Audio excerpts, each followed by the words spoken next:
আসসালামু আলাইকুম রহমতুল্লাহি বারাকাতুহু। প্রিয় দর্শক সবাই কেমন আছেন? আশা করি ভালোই আছেন। তো বন্ধুরা দেখুন, এখানে আমি আজকে একটা খুব সুন্দর ডল কেক তুলতে চলেছি। তো এইভাবে ডিজাইন করে নিচ্ছি।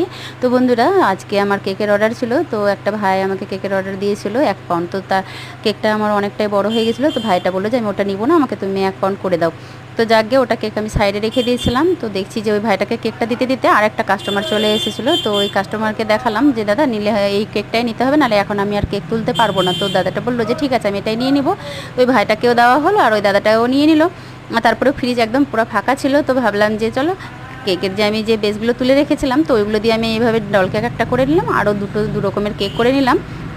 তো বন্ধুরা আজকের আমার এই কেকের ভিডিওগুলো কেমন লেগেছে? তো প্রথমে আমি যে ডল কেকটা তৈরি করেছিলাম, তো একটা স্টিক দেওয়া শুধু ছবি দিয়ে আমি সাজাচ্ছিলাম, তো ভালো লাগছিলো না, তার জন্য ডলটা দিয়ে সুন্দর করে সাজিয়ে নিলাম। আর এই যে নিচের কেকটা দেখতে পাচ্ছেন হলুদ আর পিঙ্ক, এইভাবেই আমি ডিজাইনগুলো দিয়েছি, শুধু কালার আলাদা। তো ভালো লাগলে একটা করে লাইক দিয়ে বেশি বেশি করে সবাই